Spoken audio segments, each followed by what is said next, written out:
सो hello बियर्सियंस, welcome on virtual learning with Anand Jaiswal. हम लोग 75 स्मार्ट चैलेंज के डे 6 में हैं और डे 6 में हम लोग बेहतरीन करते हुए आगे बढ़ रहे हैं। उम्मीद है कि आपकी भी क्लास अच्छी तरीके से चल रही है, आपको समझ में बेहतरीन आ रहा है और आपका जो लेवल है वो बूस्ट हो रहा है। आप बार बार उस जो भी थ्योरेटिकल पॉइंट आपको दिए जा रहे हैं आप उसको रिवाइज करिए और साथ में आप कुछ क्वेश्चंस का प्रैक्टिस भी करिए। कुछ बच्चों ने पीडीएफ ले रखा है तो बेहतरीन आप उस पर प्रैक्टिस करते रहिए। तो आप प्रैक्टिस करते रहेंगे तो आपका और स्मूथ हो जाएगा। जो भी पढ़ रहे हो, जो चीज़ समझने में आपको डिफिकल्टीज हो रही हैं वो बहुत आसान हो जाएगा। तो हम लोग 75 स्मार्ट के डे 6 में हैं और डे 6 में हम लोग आज बात करने वाले हैं sexual reproduction in flowering plants का। अंत भला तो सब भला। आज हम लोग अंत करने के लिए खड़े हैं और अंत करेंगे आज sexual reproduction in flowering plant, पुष्पीय पादपों में लैंगिक जनन। जैसा कि हमने बात किया था पिछले टर्म पे पुष्पीय पादपों में लैंगिक जनन, हमने कहा लैंगिक जनन एक इवेंट है, एक रिप्रोडक्शन, एक प्रक्रिया है। प्रक्रिया का रिप्रोडक्शन का वह प्रकार है जिसमें दो इंडिविजुअल लगेंगे और दोनों इंडिविजुअल के सहयोग से उनके गैमेट के फ्यूज होने के पश्चात एक नई संतति की उत्पत्ति होगी, अर्थात न्यू ऑफस्प्रिंग आएंगे। और वो न्यू ऑफस्प्रिंग जो आएंगे वो नए वेरिएशन के साथ, नए थॉट के साथ, नई चीज़ें के साथ वो उनकी व्युत्पत्ति होगी। अगर हम यहाँ पर बात करें तो यहाँ पर हम बोले कि हमने कहा कि सेक्सुअल रिप्रोडक्शन में 3 इवेंट्स होंगी और वो होंगे pre fertilisation, fertilisation and post fertilisation. Pre fertilisation हमने कहा कि एक ऐसी इवेंट्स है, निषेचन पूर्व घटना, ऐसी घटना है जिसके अंदर भी घटना घटित होती है और उस घटना में हमने कहा था गैमेटोजेनेसिस एंड गैमेट ट्रांसफर। जी हाँ बेटा, आपने गैमेटोजेनेसिस पढ़ लिया था मेल का, आज हम लोग पढ़ने वाले हैं गैमेटोजेनेसिस किसका? फीमेल का। तो फीमेल का गैमेटोजेनेसिस पढ़ने से पहले फीमेल का रिप्रोडक्टिव ऑर्गन देखेंगे। तो फीमेल का रिप्रोडक्टिव ऑर्गन देखो हमने बनाया है यहाँ पर। फीमेल का रिप्रोडक्टिव ऑर्गन कुछ इस प्रकार होता है, ऐसे करके ये संरचना होती है फीमेल की रिप्रोडक्टिव ऑर्गन की। और फीमेल के रिप्रोडक्टिव ऑर्गन कुछ इस प्रकार दिखती है, ऐसे करके ये संरचना होगी ऐसे, और यहाँ पर ये ओवरी बल्ज फॉर्म में। तो ये वाला पार्ट, जो ऊपर वाला पार्ट होता है, ये कहलाता है स्टिग्मा। और जो ये ट्यूब लाइक स्ट्रक्चर है, जो हॉलो ट्यूब लाइक स्ट्रक्चर है, उसको बोलते हैं स्टाइल। क्या बोलते हैं? स्टाइल। और नीचे जो बल्ज फॉर्म में, जो फूला हुआ है, बल्ज फॉर्म में है, उसे बोलते हैं ओवरी। क्या बोलते हैं? ओवरी। ठीक है। अब यहाँ पर हमने बात किया कि हम लोग बात करने वाला है क्या क्या टॉपिक डील करनी है हमको। तो हमको बात करनी है पिस्टिल, स्त्री केसर, जयांग, और हमको बात करना है गुरु बीजाणुधानी, और साथ में हमको भ्रूण कोष के बारे में अर्थात एम्ब्रियो सैक के बारे में पढ़ना है।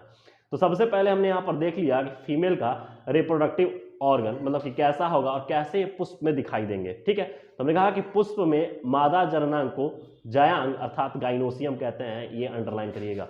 कि जो मेल में अगर जो बात की गई थी, मेल में रिप्रोडक्टिव ऑर्गन को एंड्रोसियम बोले थे और जो कि फीमेल में रिप्रोडक्टिव ऑर्गन को हम क्या बोलेंगे? गाइनोसियम।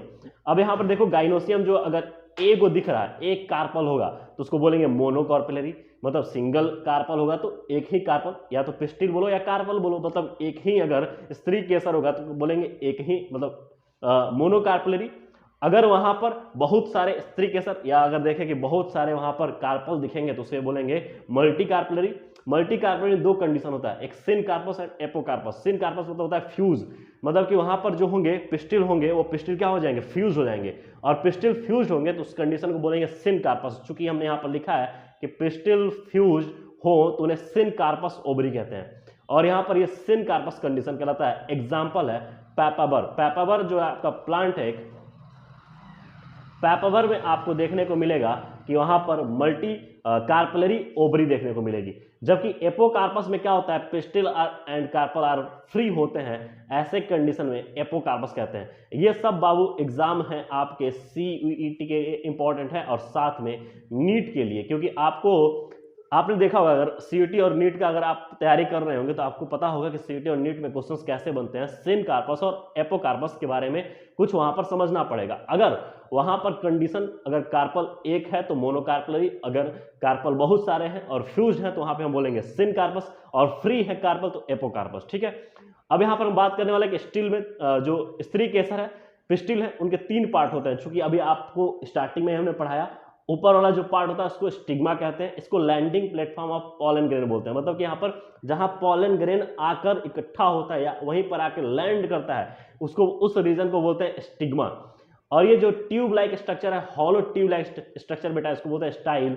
और जो बल्ज फॉर्म में स्ट्रक्चर दिख रहा है उसको ओवरी बोलते हैं। अब ओवरी के अंदर ही ओव्यूल होगा, अर्थात इसी के अंदर बीजांड होते हैं। तो आओ थोड़ा जूम करके देखते हैं। तो ओवरी के अंदर ओवेरियन कैविटी होती है, चूंकि ये कैविटी आपको ये दिख रही है ओवेरियन कैविटी, और ओवरी के अंदर ओवेरियन कैविटी के अंदर एक लेयर होगा जिसको बोलते हैं प्लेसेंटा, या इसी को बोलते हैं नाड़ या अपरा, अपरा या नाड़।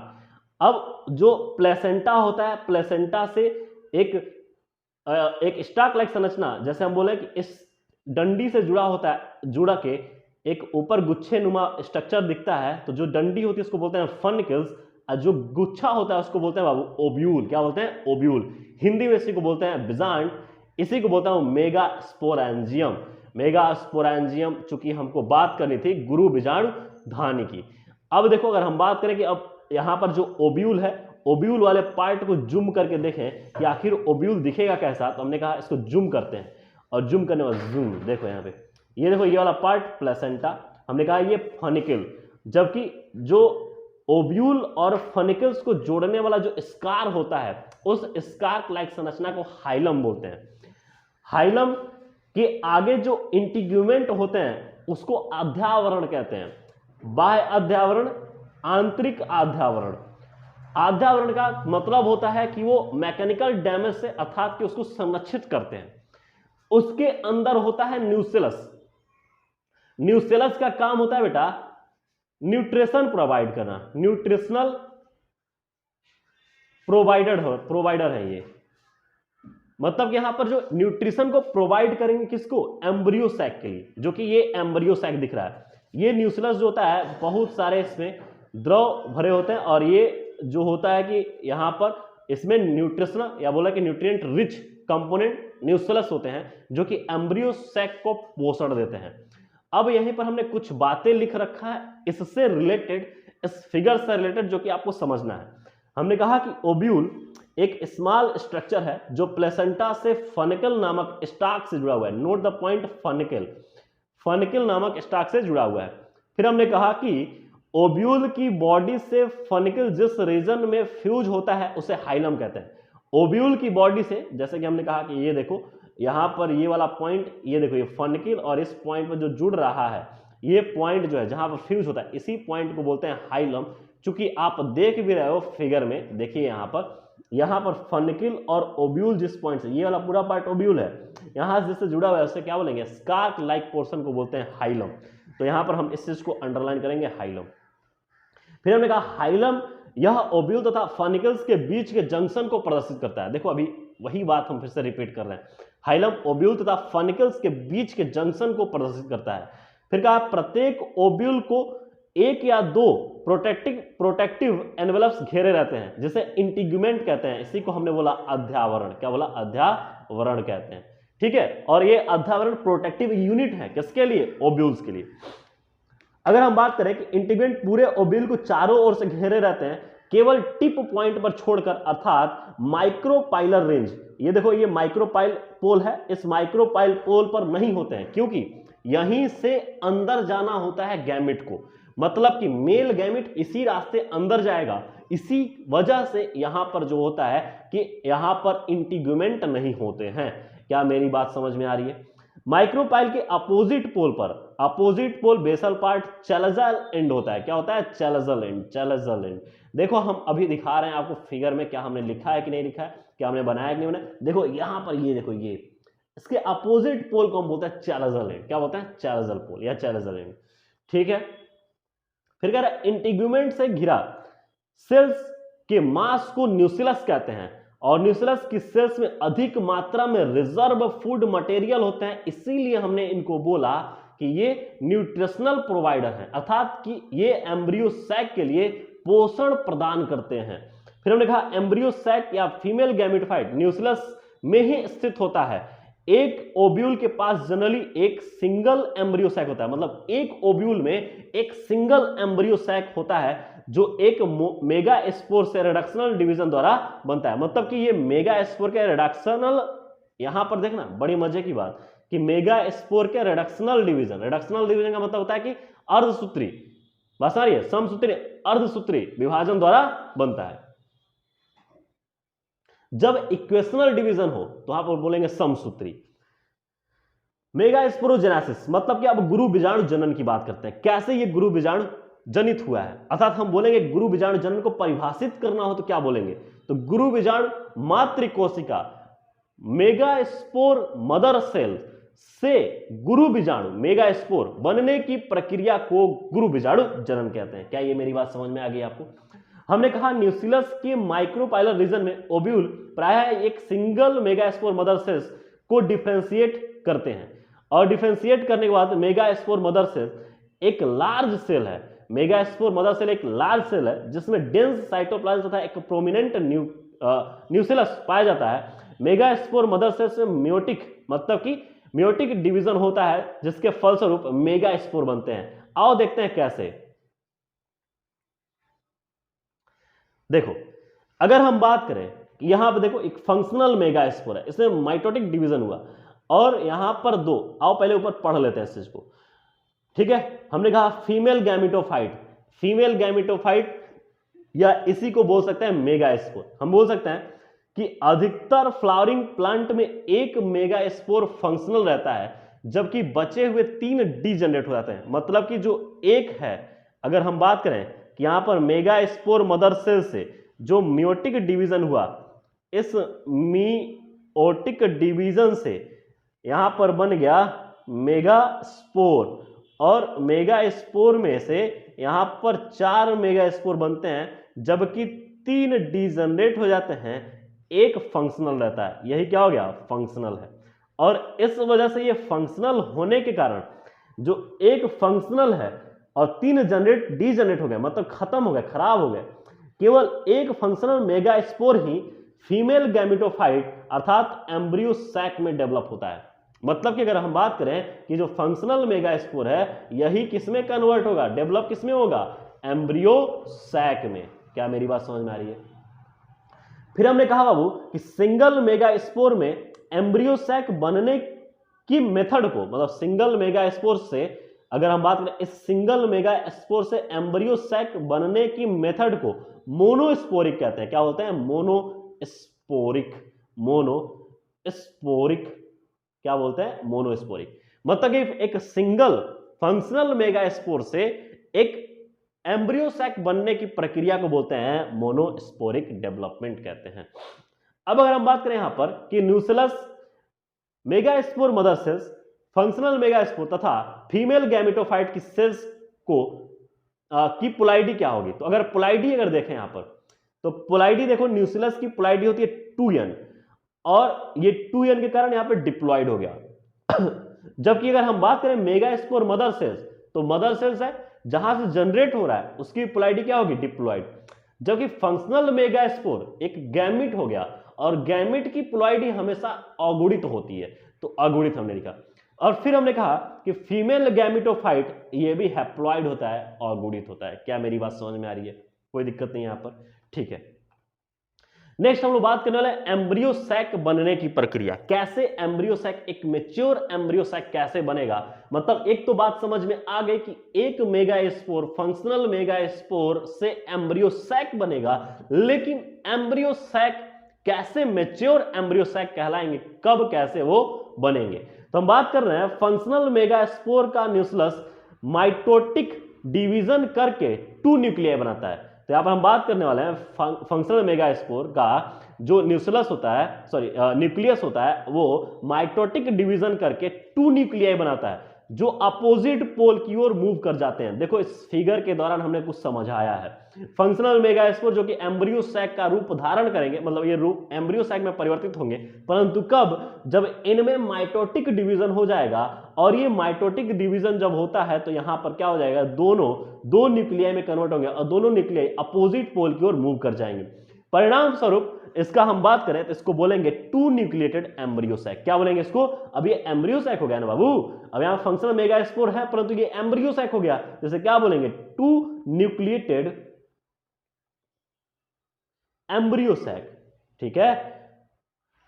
और जैसे ही 2 न्यूक्लिएटेड एम्ब्रियो सैक में फिर से सीक्वेंशियल माइटोटिक डिवीजन होता है तो यहां पर 4 बन जाता है, 4 न्यूक्लिएटेड एम्ब्रियो सैक। तो इसको क्या बोलेंगे, 4 न्यूक्लिएटेड एम्ब्रियो सैक। मजे की बात देखो, 4 न्यूक्लिएटेड एम्ब्रियो सैक। फिर हमने कहा कि ये 4 न्यूक्लिएटेड एम्ब्रियो सैक में फिर से एक बार डिवीजन होगा और यहां पर बन जाएगा, जो बनेगा यहां पर 8 न्यूक्लिएटेड एम्ब्रियो सैक। तो देखो 4 और 4 8, 8 न्यूक्लिएटेड एम्ब्रियो सैक बनते हैं। ये माइटोटिक डिवीजन स्ट्रिक्टली, यहां पर लिखा भी गया है, ये mitotic division strictly free nuclear देते हैं, अर्थात न्यूक्लियर डिवीजन के बाद सेल वॉल शीघ्र नहीं बनता है। मतलब फ्री न्यूक्लियर डिवीजन है, इसीलिए तुरंत बाद इसमें सेल वॉल नहीं बनता है। अगर हम बात करें कि 8 न्यूक्लिएटेड स्टेज के बाद सेल वॉल बनना शुरू होता है, मतलब जैसे ही 8 न्यूक्लिएटेड यहां पर बन गए, 8 न्यूक्लिएटेड एम्ब्रियो सैक जैसे बन गए, अब यहां पर सेल वॉल लीडिंग चालू, मतलब सेल वॉल बनना चालू हो जाएगा, जिससे typical female gametophyte embryo sac का ऑर्गेनाइजेशन होने लगता है। जैसे ही यहां पर सेल वॉल बनता है, अब इसमें 8 न्यूक्लिएटेड जो है, अर्थात हम बात करें कि 8 न्यूक्लिएटेड जो एम्ब्रियो सैक है, इनका ऑर्गेनाइजेशन होने लगता है, अर्थात अभी व्यवस्थित होने लगते हैं। अब व्यवस्थित कैसे होंगे? तो 8 में से 6 सेल वॉल से कवर हो जाते हैं। तो अर्थात अगर हम बात करें कि सेल वॉल मतलब कि दोनों सेल, जो ये सेल वॉल है, इस सेल वॉल से कवर हो जाते हैं 8, मतलब 8 में से 6। वो कैसा? ये देखो यहां पर, ये हमने 3 ऊपर और 3 नीचे। अब इसमें कहा गया है कि 8 में से 6 न्यूक्लियाई तो सेल वॉल से कवर हो जाते हैं तथा सेल में बदल जाते हैं। किसमें बदल जाते हैं? सेल में बदल जाते हैं। बचे हुए 2 न्यूक्लियाई पोलर न्यूक्लियाई कहलाते हैं। किसमें कहलाते हैं? पोलर न्यूक्लियाई कहलाते हैं। जो नीचे जो बनता है उन्हें एग एपरेटस कहते हैं, और जो बीच में स्थित होता है उसे लार्ज सेंटर सेल कहलाते हैं। तो अगर हम बात करें कि यहां पर देखो, जो 3 जो यहां व्यवस्थित हुआ, इन्हें एग एपरेटस कहेंगे, और जो ऊपर व्यवस्थित हुआ सेल्स, उसको एंटीपोडल सेल्स बोलेंगे, और जबकि बीच में जो व्यवस्थित हुआ उसको सेंट्रल सेल बोलेंगे, अर्थात लार्ज सेल बोलते हैं। ठीक है, अब यहां पर हम बात करने वाले हैं कि एम्ब्रियो सैक के अंदर सेल का कैरेक्टरिस्टिक डिस्ट्रीब्यूशन कैसा होगा। तो हम बात करें कि 3 सेल माइक्रोपाइलर रीजन पे, अर्थात कि 3 सेल जो होंगे वो माइक्रोपाइलर रीजन पे होंगे, अर्थात माइक्रोपाइलर एंड पे होंगे, और इन्हें एग एपरेटस कहते हैं। क्या बोलेंगे इन्हें? Egg apparatus. और एग एपरेटस में क्या क्या होगा बेटा, ये ध्यान रखो। एग एपरेटस में 2 सिनर्जिड सेल होंगे और 1 एग सेल होंगे। क्या मेरी बात समझ में आ रही है? अब माइक्रोपाइलर टिप सिनर्जिड में एक स्पेशल सेलुलर थिकनिंग पाई जाएगी, जिसका नाम है फिलीफॉर्म अपरेटस। अब हम फिलीफॉर्म अपरेटस को बना रहे हैं, देखो ये सेलुलर थिकनिंग पाई जाती है ऐसे करके, इसे एक बोलते हैं बाबू फिलीफॉर्म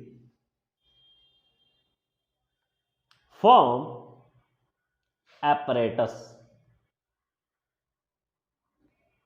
क्या इसको जूम कर दूं मैं? देखो, क्या ये बातें पूरी दिख रही हैं? और जूम कर दें? देखो क्या पूरा दिख रहा है?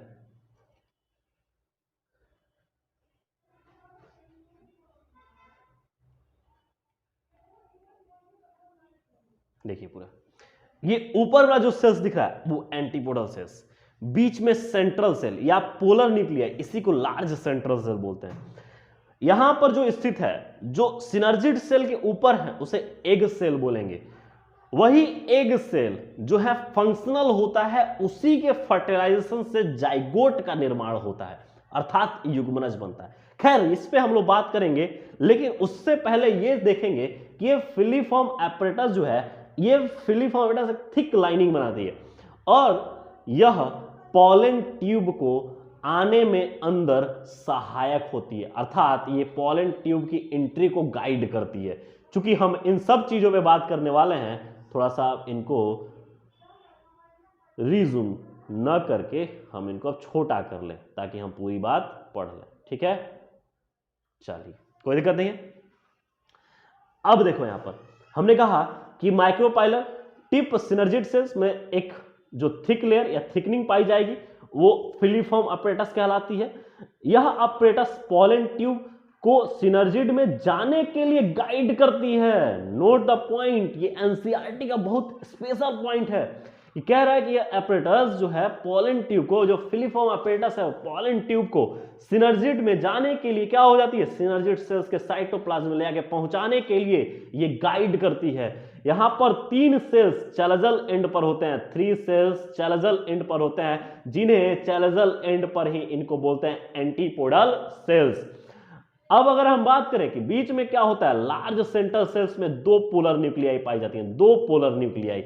इस प्रकार जो तैयार हुआ एम्ब्रियो सैक है, मैच्योर एम्ब्रियो सैक, इसमें 7 सेल्ड एंड 8 न्यूक्लिएटेड बनते हैं। ये 8 न्यूक्लिएटेड, ये नीट में तक क्वेश्चन पूछा गया है कि जो मैच्योर एम्ब्रियो सैक होते हैं, या जो एक परिपक्व जो तैयार टिपिकल एंजियोस्पर्म का जो एम्ब्रियो सैक होगा, उसमें कितने सेल और कितने न्यूक्लिएटेड पाए जाएंगे। तो 7 cell 8 nucleated embryo sac structure पूर्ण रूप से बेहतरीन तैयार हो जाती है, फर्टिलाइजेशन के लिए अब तैयार होती है। फर्टिलाइजेशन से पहले हम बात करने वाले हैं बाबू कि फर्टिलाइजेशन तब होगा क्योंकि यहां पर इंसेमिनेशन नहीं होता है, अर्थात कि प्लांट्स चलने वाले नहीं है कि चलकर जाकर रिप्रोड्यूस कर देंगे ना। इसके लिए एक कारक उत्तरदायी होता है जिसको हम पढ़ते हैं परागण कहते हैं, और इस परागण के अंतर्गत कारक चाहिए होता है जो कि प्लांट रिवार्ड करता है, उनको कहता है कि भैया हमसे पुष्प ले लो और पुष्प के साथ साथ हमारा गैमिट भी ले जाओ, हमारे फगुनिया के पास पहुंचा दो, अर्थात हमारे फीमेल फ्लावर के पार्ट तक पहुंचा दो। और जैसे वहां तक जाना, यह प्रक्रिया कहलाता है परागण, अर्थात नर युग्मक का फीमेल के स्टिग्मा तक, नर युग्मक का फीमेल के स्टिग्मा तक स्थानांतरण कहलाता है परागण। कोई दिक्कत नहीं है। और इस परागण के लिए कारक जरूरी होते हैं, कारक में एबायोटिक और बायोटिक।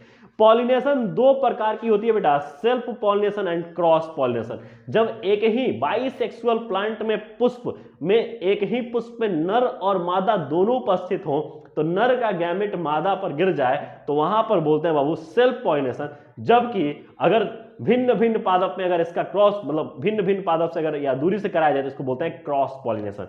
तो ध्यान रखिए, स्वपरागण और परपरागण, ठीक है। टाइप्स ऑफ पॉलिनेशन, यहां पर अगर हम बात करें कि टाइप्स ऑफ पॉलिनेशन कितने होंगे। अच्छा, यहां पर एक और चीज बात करनी थी, एबायोटिक और बायोटिक। सर बायोटिक एबायोटिक क्या है, मतलब कि एबायोटिक जो होता है अजीवीय होता है, अजीवीय, जबकि बायोटिक होता है जीवीय। मतलब कि जीवीय मतलब जंतुओं द्वारा अगर परागण हो रहा है नर युग्मक का, फीमेल मतलब कि मादा स्टिग्मा पर नर युग्मक का स्थानांतरण किया जा रहा है, तो उसको बोलेंगे हम जीवीय। जबकि हवा, जल और किसी अन्य अजीवीय कारक द्वारा, मतलब कि जो जिसमें जानना, मतलब जिसको हम ये डिफाइन कर सकते हैं कि जो नेचर वाली चीजें हैं, जैसे हवा हो गया, पानी हो गया, ये सब चीजें जो होंगी, ऐसे पॉलिनेटर को हम बोलेंगे एबायोटिक पॉलिनेटर्स, ठीक है। जबकि अगर हम बात करें कि टाइप्स ऑफ पॉलिनेशन क्या होंगे, तो एनसीईआरटी कहता है ऑटोगैमी, जिटेनोगैमी और जीनोगैमी। ऑटोगैमी यही सेल्फ पॉलिनेशन है, सेल्फ पॉलिनेशन है, जबकि जीनोगैमी क्रॉस पॉलिनेशन है, ठीक है। अच्छा, ऑटोगैमी में सेम फ्लावर सेम प्लांट, ध्यान रखिएगा, इसे क्या बोलेंगे, ऑटोगैमी। इसके 2 प्रकार हैं, क्लिस्टोगैमस और कैस्मोगैमस। क्लिस्टोगैमस में एंथर स्टिग्मा कभी नहीं खुलते हैं, मतलब कि पुष्प में नहीं खुलेगा, और चैस्मोगैमस में खुले रहते हैं। तो चैस्मोगैमस क्रॉस पॉलिनेशन में जा सकता है, लेकिन क्लिस्टोगैमस में कभी भी नहीं होगा। और ध्यान रखिएगा, इनके उदाहरण जो होते हैं वियोला, ऑक्सैलिस और कॉमेलिना, ये ऑटोगैमी के उदाहरण रहते हैं। जिटेनोगैमी में डिफरेंट फ्लावर डिफरेंट प्लांट, जबकि इसे फंक्शनली ये क्रॉस पॉलिनेटर है, मतलब different flower different same plant. Different flower मतलब कि अगर हम बात करें कि ये पुष्प यहां लगा हुआ है तो एक पुष्प यहां होगा, तो इस पुष्प से यहां, तो ये फंक्शनली क्रॉस कर रहे हैं, लेकिन जेनेटिकली क्या है, सेल्फ, अर्थात सेल्फ पॉलिनेशन। जेनेटिकली ये ऑटोगैमी है, जबकि फंक्शनली ये क्रॉस पॉलिनेटर्स है। बात समझ आ रही है। जबकि यहां पर देखा जाए जीनोगैमी में, जीनोगैमी में बेटा different flower different plant. Xenogamy में ध्यान रखिएगा, डिफरेंट फ्लावर डिफरेंट प्लांट, ये फंक्शनली एंड जेनेटिकली दोनों ही रूप से ये क्रॉस पॉलिनेटर्स हैं, कोई दिक्कत नहीं है, आराम से एकदम एक एक चीज समझते हुए चलेंगे, ठीक है। नेक्स्ट हम लोग बात करने वाले हैं कि अगर बात किया जाए कि यहां पर देखो परागण के कारक, तो परागण के कारक में हमने बात किया कि ये दो प्रकार के होंगे, बायोटिक और एबायोटिक, तो ये चीज आपको देखना है। अब देखो यहां पर जो मेन है पॉलन पिस्टिल इंटरेक्शन, जो कि बहुत ही पूछा जाता है और बहुत धांसू टॉपिक है।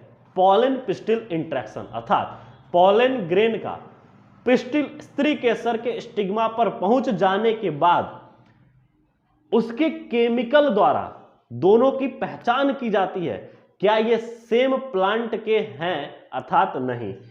यदि अगर सेम प्लांट के नहीं हैं तो इनको वहीं पर नष्ट कर दिया जाएगा, अर्थात हम बोले कि समान जाति के न हो गए तो वहीं पर उनको नष्ट कर दिया जाएगा। देखो ये पॉलन पहुंच तो गया किस पे, पॉलन सीधे पहुंच गया स्टिग्मा पे। अगर ये पॉलन इस स्टिग्मा जो है जिस फ्लावर का उसका सेम जाति का नहीं होगा तो ये नष्ट हो जाएगा, यहीं पर इसके केमिकल द्वारा इसको नष्ट कर दिया जाएगा। चूंकि अगर हम बात करें तो हमने कहा कि अगर पॉलन सही रहा तो पिस्टिल स्टिग्मा उसे अंदर की ओर ग्रहण करेगी, अगर सही नहीं रहा तो उसे नष्ट कर देगी।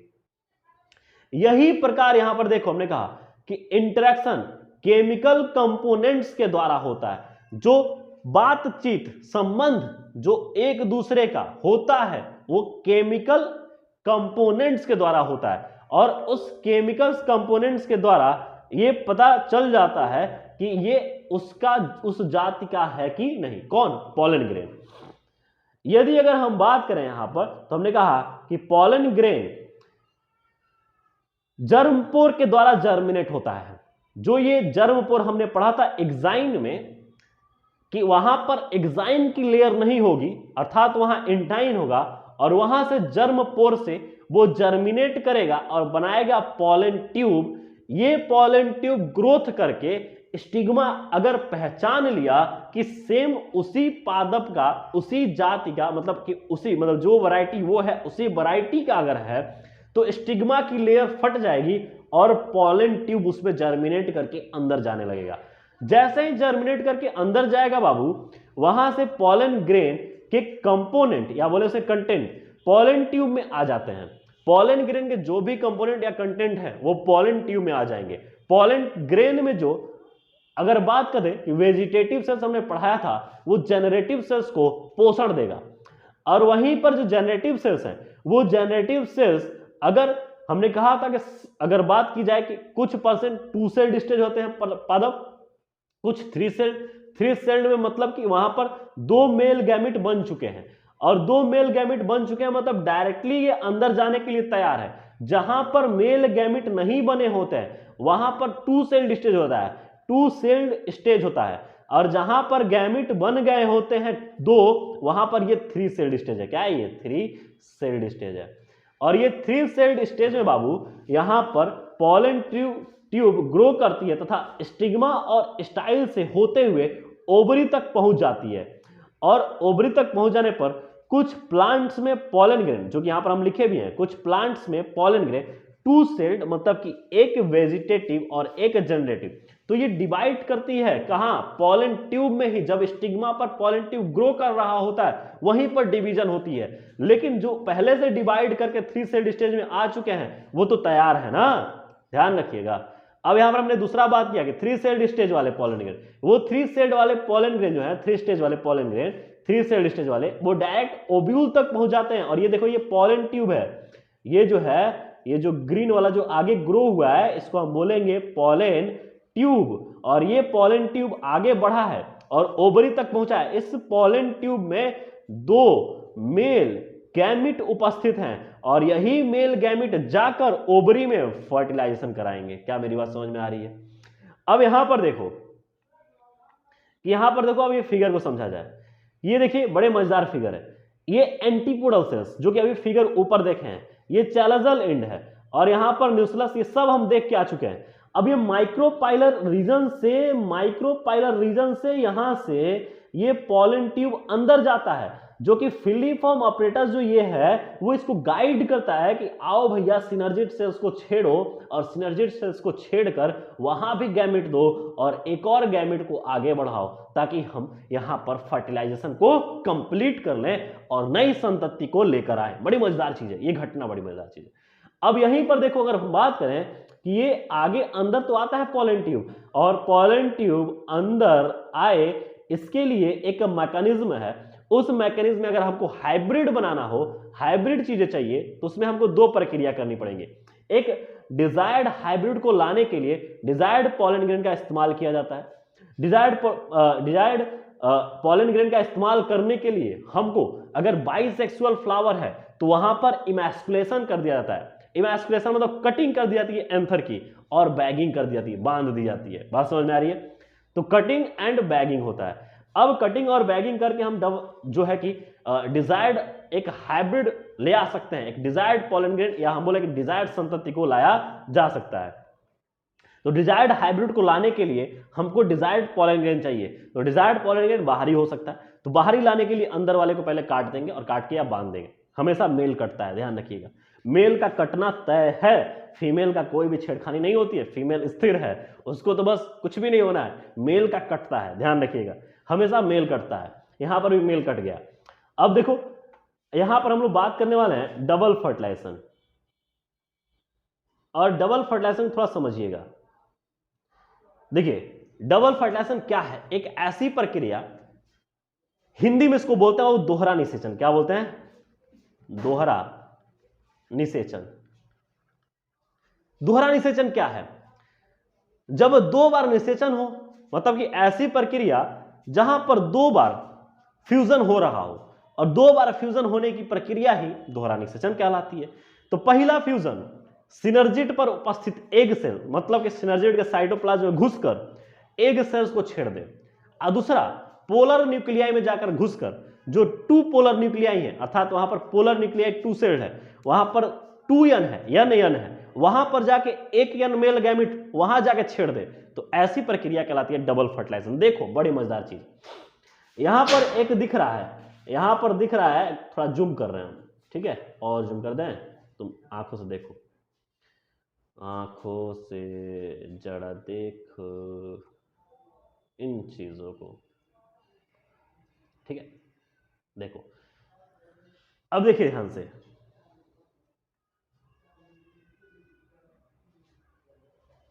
डिस्प्ले पर रहनी चाहिए, ठीक है।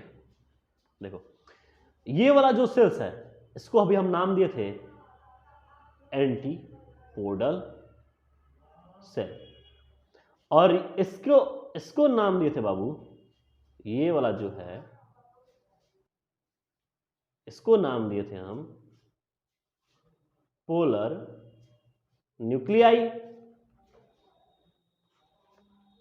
और ये मेरा था एग सेल, इसको हमने नाम दिया था सिनर्जिड, ठीक है। अब देखो यहां पर दो मेल गैमिट आए और दोनों मेल गैमिट पॉलन ट्यूब में रखे हुए।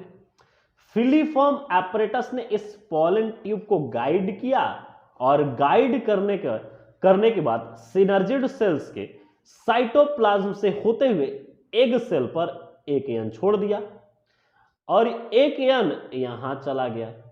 तो यहां पर एग सेल और मेल गैमिटोफाइट का फ्यूजन होकर यहां तो बेटा बन गया 2n। क्या बन गया?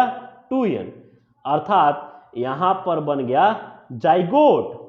लेकिन यहां पर n पहले से था और यहां पर जो बना वो बन गया 3n। 3n को आगे बोलेंगे एंडोस्पर्म। क्या बना? एंडोस्पर्म। मतलब कि दो बार निषेचन हुआ, एगो एग सेल पे और दूसर का पोलर न्यूक्लियाई पर जाकर दो ठोकर मारा। एक ठोकर कहां लगा? एक ठोकर लगा एग सेल पे और दूसर का पोलर न्यूक्लियाई में, दोनों ठोकर लगा, यही लिए के बोलते हैं दोहरा निषेचन। कोनो दिक्कत नहीं है। अब आओ तनी मनी पढ़ लिया जाए, देखा जाए क्या क्या बारे में इसके पढ़ाना है हमको, क्या क्या आप सीख लिए हो, क्या क्या सीखना बाकी है। तो हमने कहा यहां पर देखो, उड़ जा काले कावा तेरे,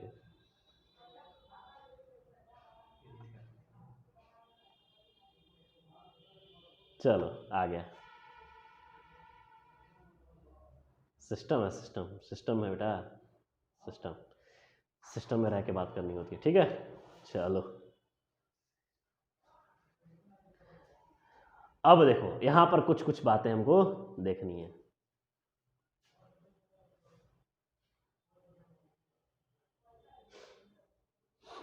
हमने कहा वो सिनर्जिड में प्रवेश करने के बाद पॉलन ट्यूब द्वारा सिनर्जिड के साइटोप्लाज्म में 2 मेल गैमेट छोड़ जाते हैं, 2 नहीं, एक ही छोड़ जाते हैं, ठीक है, और 2 छोड़ देते हैं, एक आगे बढ़ता है। इनमें से एक मेल गैमेट एग सेल्स की ओर जाता है और दूसरा न्यूक्लियस पोलर न्यूक्लियाई की तरफ जाता है।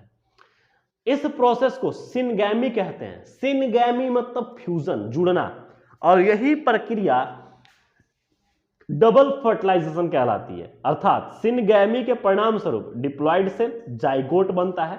हमने कहा यहां पर क्या बनेगा, जाइगोट बनेगा, और इसके फ्यूजन से जाइगोट बनेगा और इसके फ्यूजन से एंडोस्पर्म बनेगा, खत्म बात। दूसरा मेल गैमेट सेंट्रल सेल्स में स्थित 2 पोलर न्यूक्लियाई को जाकर छेड़ देता है और पोलर न्यूक्लियाई के साथ फ्यूज हो जाता है, जिसके फलस्वरूप परिणाम स्वरूप ट्रिप्लॉइड प्राइमरी एंडोस्पर्म न्यूक्लियस अर्थात PEN 3N में प्राप्त होता है। एंटीपोडल सेल्स का वहां पर ब्रेकडाउन होता है, जिसकी वजह से एग सेल, सिनर्जिड, ये सब तो अभी हम लिखे हैं, ठीक है। ठीक ठीक ठीक ठीक।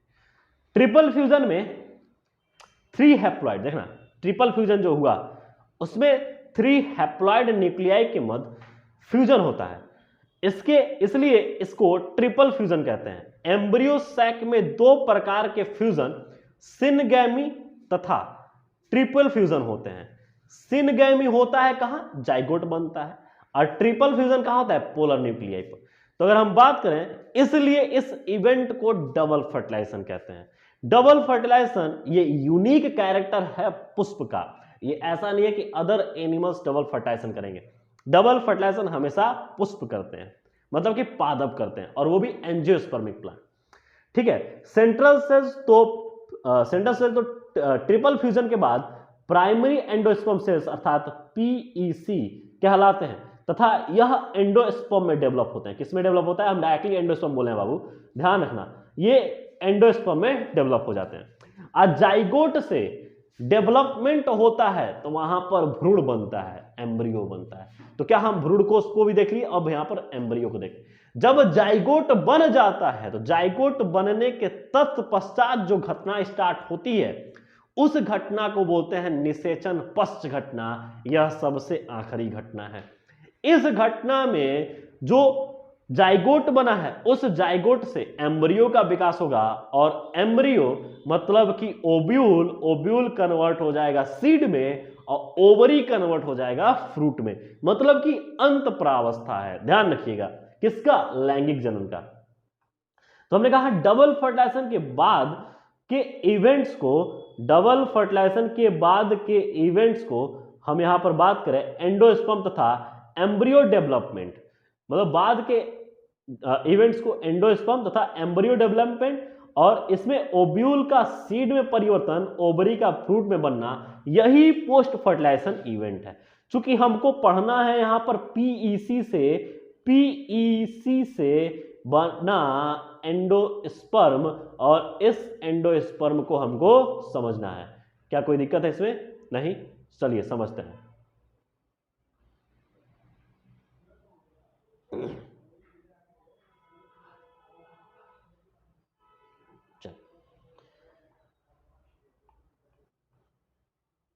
हम लोग बात करने वाला है एंडोस्पर्म पे। तो हमने कहा कि प्राइमरी एंडोस्पर्म सेल्स PEC में बड़ी तेजी से डिवाइड होता है, और ये ट्रिपल एंडोस्पर्म टिश्यू बनती है, और एंडोस्पर्म टिश्यू की सेल्स में रिजर्व फूड मटेरियल, देखो वहां पर न्यूक्लियस था रिजर्व फूड मटेरियल एम्ब्रियो साइक के ग्रोथ के लिए, यहां पर एंडोस्पर्म जो होता है रिजर्व फूड मटेरियल होता है किसके लिए, जो यहां पर जाइगोट बना, और जाइगोट से जो एम्ब्रियो बनेगा उसके डेवलपमेंट के लिए, ठीक है। तो जो एम्ब्रियो डेवलपमेंट के लिए न्यूट्रिशन प्रोवाइड करता है कौन सा, वो है एंडोस्पर्म टिश्यू के में उपस्थित रिजर्व फूड मटेरियल, अर्थात कि जो एंडोस्पर्म होगा वो यहां पर न्यूट्रिशनल प्रोवाइडर होगा किसके लिए, जाइगोट से बना एम्ब्रियो के लिए। अब हम बात करें कि मोस्ट कॉमन टाइप के एंडोस्पर्म डेवलपमेंट में प्राइमरी एंडोस्पर्म न्यूक्लियस में सक्सेसिव न्यूक्लियर डिवीजन होता है, जिसकी वजह से बहुत सारे फ्री न्यूक्लियाई उत्पन्न हो जाते हैं। यह स्टेज फ्री न्यूक्लियर एंडोस्पर्म कहलाती है। इसके बाद देखो, फ्री न्यूक्लियर एंडोस्पर्म कहलाने का मतलब यह है कि इसमें एनर्जी बहुत भरपूर है, अर्थात अगर हम बात करें कि आप इसका उदाहरण देख सकते हैं, वो है कोकोनट। जो कोकोनट का पानी होता है उससे फ्री यही होता है, फ्री न्यूक्लियाई बहुत सारे होते हैं, क्योंकि उसमें क्या होता है, सक्सेसिव न्यूक्लियर डिवीजन हो चुका होता है। अच्छा, ये जब न्यूक्लियर डिवीजन होता है इसके बाद सेल वॉल बनती है और इसको बोलते हैं एंडोस्पर्म सेल हो जाता है। इसको क्या बोलेंगे, एंडोस्पर्म सेलुलर हो जाता है। सेल वॉल बनती है बाहरी लेयर पे और ये एंडोस्पर्म क्या होता है, सेलुलर हो जाता है। सेलुलाइजेशन से पहले बनने वाले फ्री न्यूक्लियाई की संख्या बहुत वैरी करती है, बहुत अधिक होती है। जैसे एग्जांपल में हमने लिया बाबू कोकोनट वाटर। कोकोनट वाटर से आप यह परिचित होंगे कि इसमें न्यूक्लियर फ्री न्यूक्लियर एंडोस्पर्म है जो कि हजारों न्यूक्लियाई से बने होते हैं। इसके चारों ओर व्हाइट कर्नल, मतलब जो सेलुलराइजेशन में जो सफेद गुच्छा बनता है वही सफेद कर्नल होता है, इसको सेलुलर एंडोस्पर्म कहते हैं। क्या होता है, सेलुलर एंडोस्पर्म। अब यहां पर हम बात करें कि सीड इमेच्योरेशन से पहले का एंडोस्पर्म, मतलब सीड के मेच्योरेशन से पहले एंडोस्पर्म या तो डेवलपिंग एम्ब्रियो द्वारा पूरी तरह से कंज्यूम कर लिया जाता है या फिर बचा रहता है। तो अगर हम बात करें कि डेवलपिंग एम्ब्रियो अगर एंडोस्पर्म को पूर्ण रूप से कंज्यूम कर लेगा तो उसका उदाहरण है पी, ग्राउंडनट और बीन्स, मतलब कि ये जितने भी हैं वो सब डाइकॉट प्लांट है। जबकि जिसमें बचा रहता है वो है, अगर आपको देखा जाए कि या फिर यह सीड में बचा रहता है तो कैस्टर हो गया, कोकोनट हो गया, और इनमें सीड जर्मिनेशन के दौरान कंज्यूम होता है। या तो सीड डेवलपिंग, मतलब एम्ब्रियो डेवलपिंग के द्वारा, मतलब एम्ब्रियो के विकास के द्वारा ही एंडोस्पर्म को निगल लिया जाएगा। मतलब एंडोस्पर्म क्या है, एक न्यूट्रिशनल है ना, तो न्यूट्रिशन को या तो पहले ले लो या फिर बाद में लेना है, लेकिन इसके भी आधार पर हमको बात करनी है। तो हम बात कर रहे हैं कि अगर एंडोस्पर्म को जब एम्ब्रियो डेवलपमेंट के दौरान ही ले लिया जाए तो उसमें आते हैं पी है, ग्राउंडनट है, बीन्स है। याद रखना, ये नीट में पूछी जाती है पॉइंट। जबकि जो एंडोस्पर्म है वो बाद में जर्मिनेशन के दौरान यूज होते हैं, उसमें आते हैं उदाहरण में कैस्टर है, कोकोनट है। अब तो ये बात रही हमारी एंडोस्पर्म की। अब हम लोग बात करने वाला है एम्ब्रियो की। तो एम्ब्रियो की बात करने के लिए अगर हम बात करें,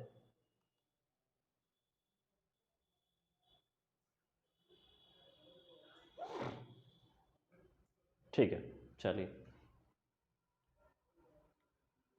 अगर हम बात करें एम्ब्रियो की तो हमने कहा कि जो एम्ब्रियो है यह एम्ब्रियो सैक के माइक्रोपाइलर एंड पर डेवलप होता है जहां पर जाइगोट स्थित होता है। मतलब कि जो जाइगोट है बाबू, यहां पर जो जाइगोट बना उसी जाइगोट से ना एम्ब्रियो बनेगा ना जी, तो वहीं पर ना जाइगोट से डेवलप होगा। तो यहां पर क्या लिखा है, अधिकतर जाइगोट सभी तभी डिवाइड होते हैं जब कुछ एंडोस्पर्म का निश्चित अमाउंट बन जाता है। बिना एंडोस्पर्म खाना मिलने बिना कैसे काम होगा, खाना मिलेगा तबे ना काम होगा। तो खाना चाहिए उसको, एंडोस्पर्म चाहिए तबे काम करेगा। फिर कह रहा है कि एक एडाप्टेशन है जिससे डेवलपिंग एम्ब्रियो को सुनिश्चित न्यूट्रिशन मिल सके। यह एक एडाप्टेशन है। एडाप्टेशन मतलब कि जो वहां पर जो हमारा जो एम्ब्रियो है वो एम्ब्रियो अच्छे से फले फूले, उसके लिए एक न्यूट्रिशन एडाप्टेशन है। कौन सा, एंडोस्पर्म, ध्यान रखिएगा। अगर हम बात करें कि सीड के आधार पर जो सीड अलग अलग होते हैं और सीड के रूप अलग अलग होते हैं, यहां पर से हम बात करने वाले सीड के बारे में। सीड में दो प्रकार के सीड होंगे, एक मोनोकॉटिलिडोन्स, एक डाइकॉटिलिडोन्स। डाइकॉटिलिडोन्स मतलब द्विबीजपत्री, जिसमें दो गो कॉटिलिडोन लटक रहा हो, एगो में इक्के गो कॉटिलिडोन्स हो, एक बीजपत्री, ध्यान रखिएगा। लेकिन इन दोनों का खास बात एक चीज है, और खास बात ये है कि इनका जो स्टेज है, अर्ली स्टेज या एम्ब्रियोनिक या बोले एम्ब्रियो डेवलपमेंट या एम्ब्रियोजेनी स्टेज जो होता है, वो स्टेज दोनों का सिमिलर होता है। ठीक है, आओ देखते हैं डाइकॉट। डाइकॉट द्विबीजपत्री, हिंदी में लिख लो बाबू, द्विबीजपत्री। बीज पत्री वाला भ्रूण। अब इसमें एक टिपिकल डाइकोटिलेडोनस एम्ब्रियो में एक एम्ब्रियोनल एक्सिस के 2 कॉटिलिडन होंगे। अच्छा, तो हाई देखो, ये है एम्ब्रियोनल एक्सिस। इस एम्ब्रियोनल एक्सिस का 2 कॉटिलिडन दिखाई दे तो समझ लेना कि क्या है, डाइकोटिलेडोनस है। क्वेश्चन में ऐसे फिगर दे देगा, पूछ लेगा। ई वाला क्या है, प्लूम्यूल। प्लूम्यूल से सूट निकलता है, मतलब कि यहां से तना पत्तियां निकलेंगी। ये रेडिकल है, रेडिकल से रूट डेवलप होता है। क्या होता है, रूट डेवलप होता है। प्लूम्यूल से क्या होता है, सूट डेवलप होता है। सूट पिक्चर वाला सूट नहीं रहे, थोड़ा और जूम कर दे क्या। अच्छा अच्छा अच्छा, देखो गंदी बात, यहीं रुक जा, ठीक है। दिख रहा है ये 2 संरचनाएं जो दिख रही हैं, जो एक एम्ब्रियोनल एक्सिस से जो फट के 2 भाग में बाहर निकल रही हैं, उसे 2 कॉटिलिडॉन्स। तो यही अलग अलग होने की वजह से इसको डाइकॉट कहते हैं। ये प्लूम्यूल जहां से सूट डेवलप होगा, ये वाला रीजन हाइपोकोटाइल कहलाता है। ये रेडिकल होता है, जिसको जहां से रूट डेवलप होगा और उसको कवर करता है रूट कैप। क्या कवर करता है, रूट कैप। ठीक है, ये तो हमारा डाइकॉट हो गया। ठीक है, यहां पर लिखा भी है कॉटिलिडॉन्स के नीचे एक सिलेंड्रिकल पोर्शन हाइपोकोटाइल कहलाता है, और जो कि रेडियो। ठीक है, ये सब हमने पढ़ा दिया, ठीक है, done. Monocot embryo. Monocot embryo में एक ही कॉटिलिडॉन दिखाई देगा, और उस कॉटिलिडॉन्स को यहां पर देखा गया है कि ये ग्रास फैमिली, और इसमें कॉटिलिडॉन्स जो होता है उसको स्कूटेलम कहते हैं। क्या कहते हैं, स्कूटेलम, जो कि एम्ब्रियोनल एक्सिस की ओर लेटरली स्थित होता है।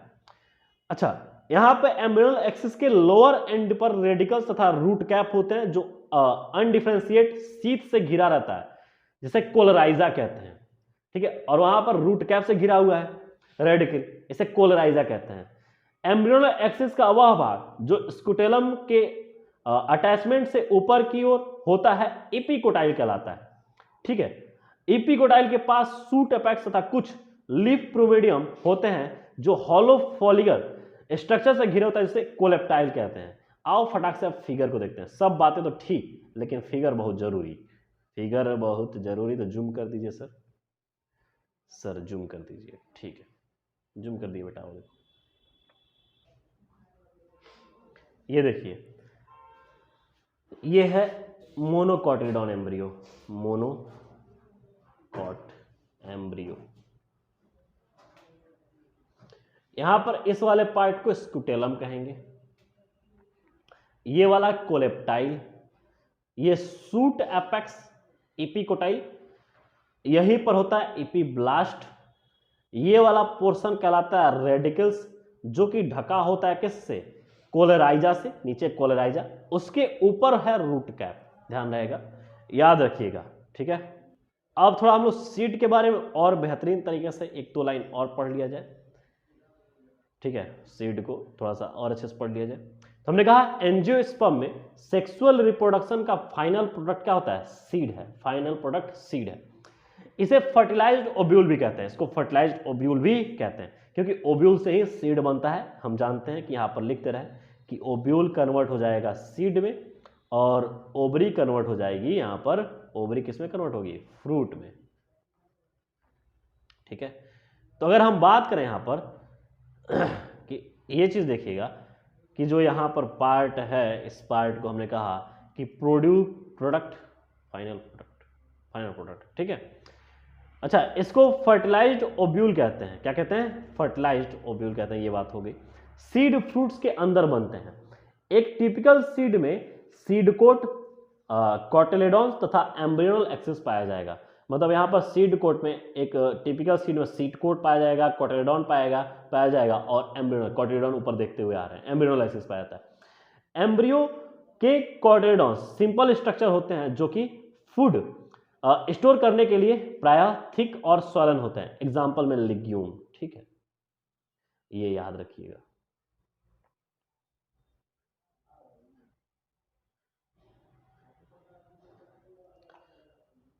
चलिए, एक और छोटा टॉपिक है, उसको कवर कर लिया जाए।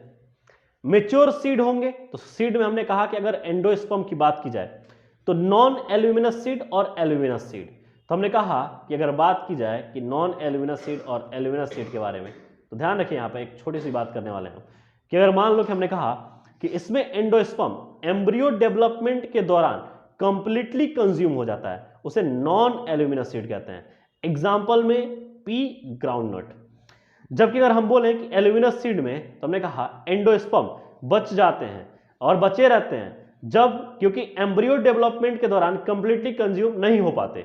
इनको क्या कहते हैं? एल्यूमिनस सीड। और एल्यूमिनस सीड में आते हैं व्हीट, मेज, बार्ले, कैस्टर एंड सनफ्लावर। याद रखिएगा ये चीज। तो हमने कहा कि नॉन एल्यूमिनस सीड, जो नॉन एल्यूमिनस सीड में क्या होगा कि एंडोस्पर्म एम्ब्रियो डेवलपमेंट के दौरान कंप्लीटली कंज्यूम हो जाएगा, जबकि एल्यूमिनस सीड में एंडोस्पर्म बच जाते हैं और ये कंप्लीटली कंज्यूम नहीं होते हैं। एग्जाम्पल है व्हीट, मेज, बार्ले, सनफ्लावर, कैस्टर। जैसे जैसे हमने कहा जैसे जैसे ओव्यूल सीड में मैच्योर होता है, ओवरी फ्रूट में विकसित होती है। तो ये बातें, एक लाइन है जो ये बातें ये कह रही है कि जैसे जैसे ओव्यूल सीड में मैच्योर होगा, ओवरी किस में हो जाएगा? फ्रूट में विकसित हो जाएगा।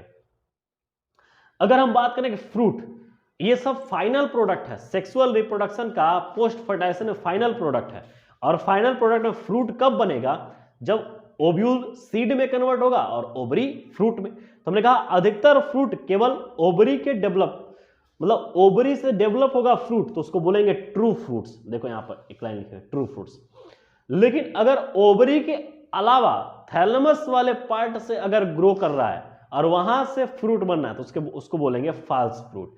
एग्जाम्पल में आपका आता है फॉल्स फ्रूट में कैज्यू नट, स्ट्रॉबेरी, एप्पल, जो कि हमने यहां एग्जाम्पल में दे रखा है। ठीक है। अब एक और आता है पार्थिनोकार्पिक फ्रूट। हमने कहा पार्थिनोकार्पिक, उसमें हम कहा कि कुछ स्पीसीज में फ्रूट बिना फर्टिलाइजेशन के ही बन जाते हैं, इन्हें पार्थिनोकार्पिक फ्रूट कहते हैं। और ये पार्थिनोकार्पिक फ्रूट के उदाहरण है बनाना। कौन है? बनाना। तो ध्यान रखिएगा, बनाना मतलब कुछ बनाना नहीं, बनाना केला। ठीक है। लास्ट टॉपिक है एपोमिक्सिस और पॉलीएम्ब्रियो। ये हर बार बोर्ड में पूछा गया है और यहां पर यूपी बोर्ड बहुत स्ट्रिक्ट इसको फॉलो करता है। एपोमिक्सिस को पूछना, अनिषेक जनन, बहुभ्रूणता, पॉलीएम्ब्रियो, ये सब पूछता है। तो हमने कहा कि कुछ फ्लावरिंग प्लांट जैसे कि एस्ट्रेसिस तथा ग्रास में स्पेशल मैकेनिज्म विकसित हुई हैं जिसमें सीड बिना फर्टिलाइजेशन के बन जाता है। इस प्रक्रिया को ही एपोमिक्सिस कहते हैं। सीड विदाउट फॉर्मेशन, मतलब without fertilisation seed formation, apomixis. याद रहेगा। जब फ्रूट्स बिना फर्टिलाइजेशन के बनते हैं, देखो यहां पर फ्रूट की बात क्या है, सीड, ध्यान रखिएगा। एपोमिक्सिस मतलब क्या? एपोमिक्सिस सीड की बात की जा रही है।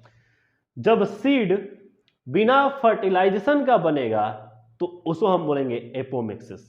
जबकि हम बात करें, अगर यूज करें फ्रूट के लिए, तो फ्रूट का अगर विदाउट फर्टिलाइजेशन फ्रूट बन रहा है तो उसको पार्थिनोकार्पिक फ्रूट बोलेंगे। ऊपर पढ़ के आए।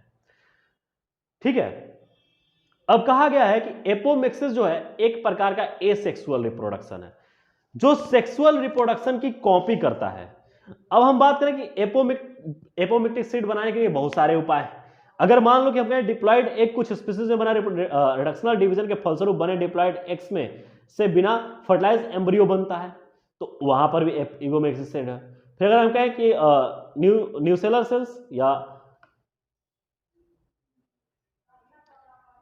अच्छा, ये सिट्रस तथा मैंगो, सिट्रस तथा मैंगो, जैसे अगर हम बात करें सिट्रस तथा मैंगो में एम्ब्रियो सैक के चारों ओर न्यूसेलर सेल्स होते हैं। न्यूसेलर सेल्स पाई जाएंगी तो न्यूसेलर सेल पाई जाती हैं, उनमें से कुछ डिवीजन होने लगते हैं तथा ये एम्ब्रियो सैक में उभार या एम्ब्रियो सैक से उभर कर एम्ब्रियो बनती हैं। तो इसमें एम्ब्रियो सैक से उभर कर न्यूसेलर सेल्स में, अगर यहां पर इस लाइन को देखिएगा कि न्यूसेलर सेल्स सिट्रस तथा मैंगो जैसे वैरायटी में एम्ब्रियो सैक के चारों ओर न्यूसेलर सेल्स पाई जाती हैं, उनमें से कुछ में डिवीजन होने लगता है और डिवीजन होकर तथा ये एम्ब्रियो सैक से में उभर कर एम्ब्रियो बनती हैं।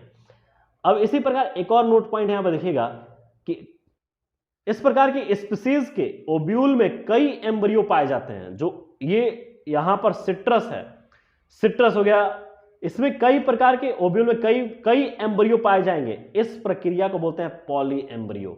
तो पॉली एम्ब्रियो और एपोमिक्सिस, ध्यान रखिएगा, अगर बात करें कि एक ओव्यूल में बहुत सारे एम्ब्रियो पाया जाना पॉली एम्ब्रियो कहलाता है, और ये होता है न्यूसेलर सेल्स में डिवीजन के द्वारा।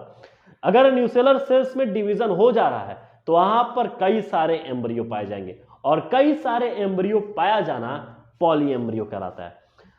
अगर हम बात करें कि ऑरेंज के सीड को लेकर उनके मरोड़ और प्रत्येक सीड के भीतर एम्ब्रियो की शेप और साइज में पाए जाने वाली भिन्नता का अध्ययन करें तो प्रत्येक सीड्स का एम्ब्रियो की संख्या ज्ञात करो। मतलब प्रत्येक जो सीड्स की एम्ब्रियो की संख्या होगी वो भिन्न भिन्न हो जाएगी। अब पूछ रहा है कि जो क्या एपोमिक्सिस जो है, एपोमिक्सिस से बनेगा तो क्या इसे क्लोन कह सकते हैं? तो जी हाँ, इसे क्लोन कह सकते हैं, क्योंकि ये एसेक्सुअली रिप्रोड्यूस हो रहा है, केवल सेक्सुअल रिप्रोडक्शन का कॉपी करता है। ध्यान रखिएगा, एपोमिक्सिस जो ऐसे फिनोमिना है जहां पर जो नई संतति उत्पत्ति होगी वो एसेक्सुअल रिप्रोडक्शन द्वारा, मतलब उसका मैकेनिज्म जो होगा एसेक्सुअल, लेकिन उनमें वेरिएशन आएगा। वेरिएशन का मतलब है उनमें जैसे सेक्सुअल रिप्रोडक्शन में विविधता आती है वैसे ही विविधता देखने को मिलेगी। सपोज दैट कि मान लो कि किसी किसान ने एपोमिक्सिक सीड को ले जाकर, धान की एपोमिक्टिक सीड ले गया, उसको हाइब्रिड सीड बोले, उसको ले जाकर रोपा या अपने खेतों में लगाया, तो आने वाली जो फसलें तैयार होंगी उसमें वेरिएशन देखने को मिलेगा। हो सकता है कि चावल की जो वैरायटी हो पतली हो जाए या हो सकती है मोटी हो जाए, फिर से अगली बार जब उसको बोएगा तो उसमें फिर से चावल में वैरायटी देखने को मिलेगी। अर्थात अगर एपोमिक्टिक सीड अगर खरीदा जा रहा है या एपोमिक्टिक सीड को किसान अपने एग्रीकल्चर में उपयोग में ले रहा है तो उस सीड से वो हर साल वेरिएशन प्राप्त करेगा और एपोमिक्टिक सीड को हमेशा वो लगा सकता है, मतलब कि उसमें खर्चे नहीं होंगे। तो यहां पर हमने बोला भी है वही चीज कि हाइब्रिड सीड की सबसे बड़ी समस्या यह थी कि हाइब्रिड सीड्स जो खरीद कर जो हाइब्रिड सीड्स लगा रहे थे, उस हाइब्रिड सीड में समस्या एक यह थी कि एक बार में एक ही अच्छी क्वालिटी प्राप्त होगी, अर्थात दूसरी बार अगर उसको बोएंगे तो नॉर्मल हो जाएगा। लिखा भी गया है कि हाइब्रिड वैरायटी में प्रोडक्टिविटी की बहुत तेजी से बढ़ाया, लेकिन इसमें अगर बात की जाए कि हाइब्रिड सीड की सबसे बड़ी समस्या यह थी कि इन्हें हर वर्ष प्रोड्यूस करना पड़ता था। हाइब्रिड सीड्स को बनाने के पश्चात, बोने के पश्चात प्लांट्स की प्रोजेनी में कैरेक्टर सेग्रीगेट कर जाते थे, अर्थात कैरेक्टर सेग्रीगेट कर जाते थे मतलब उसकी विशिष्टता को खो देते थे। तो अब क्या किया गया कि अब वो जो हाइब्रिड सीड तैयार की गई, अब वो hybrid seed apomictic hybrid seed तैयार की गई। उसमें क्या किया गया कि उसमें ऐसा प्रोजेनी तैयार किया गया कि जो नई पीढ़ी जो जन्म करे या नई पीढ़ी जो आए, नई जनरेशन, वो पहले से भिन्न आए और ये वेरिएशन हमेशा लगातार अच्छा क्वालिटी देता जाए, अर्थात कि इनका जो रिप्रोडक्शन हो रहा है ये रिप्रोडक्शन एसेक्सुअल टाइप है, लेकिन ये मिमिक्री किसकी कर रहे हैं? सेक्सुअल रिप्रोडक्शन का। तो यहां पर फार्मर्स इन सीड्स को साल दर साल, यहां पर लिखा भी है कि हाइब्रिड सीड्स का उत्पादन कॉस्टली है तथा यह फार्मर कभी कभी काफी महंगे पड़ते हैं फार्मर को। अगर इन हाइब्रिड सीड्स को हम एपोमिक्सिस, देखो यहां पर लिखा भी गया है कि हाइब्रिड सीड को एपोमिक्सिस के द्वारा बनाया जाए तो हाइब्रिड प्रोजेनी में कैरेक्टर का कोई सेग्रीगेशन नहीं होगा, और जब कैरेक्टर का सेग्रीगेशन नहीं होगा तो फार्मर इसको साल दर साल अपनी खेतों में लगा सकता है और बीज खरीदने की जरूरत से बच सकता है, मतलब कि उन्हें हर साल बीज खरीदने की जरूरत नहीं पड़ेगी। हाइब्रिड सीड इंडस्ट्री में हाइब्रिड सीड इंडस्ट्री में एपोमिक्सिस बहुत महत्वपूर्ण है, इसलिए एपोमिक्सिस की जेनेटिक्स को समझने के लिए लेबोरेटरी में कई इंपॉर्टेंट रिसर्च अभी भी हो रहे हैं ताकि आने वाले समय में एपोमिक्टिक जीन्स को हाइब्रिड वैरायटीज में ट्रांसफर की जाए। और हाइब्रिड वैरायटीज जैसे मान लो कि अगर आप खेती किसी चीज भी कर रहे हो तो अगर वो एपोमिक्टिक हाइब्रिड सीड लेके अगर जाते हो तो हर साल आपको वेरिएशन देखने को मिलेगा, अर्थात अगर एक साल आपके जो आप बीज खरीद के लाए थे फिर दूसरी साल आप बीज खरीदते थे बोने के लिए, उससे झंझट से बच जाओगे। क्या ये मेरी बात समझ में आ रही है? इस प्रकार आपका sexual reproduction and flowering plants होता है पूर्णतः खत्म। हम लोग नेक्स्ट बात करने वाले हैं वो है ह्यूमन रिप्रोडक्शन की। तो कंटिन्यू आप ऐसे ही पढ़ाई करते रहिए, थोड़ा सा स्पीड इधर खींचा गया है, नो डाउट कि आपको बेहतरीन समझ में आएगी और आप जो चीजें जो पोर्शन पे जहां डाउट हो रहा है एक बार फिर से रिवाइज करके वहां से पढ़ लीजिए, आपके लिए इजी हो जाएगा। तो मिलते हैं नेक्स्ट क्लास में। So thank you wears.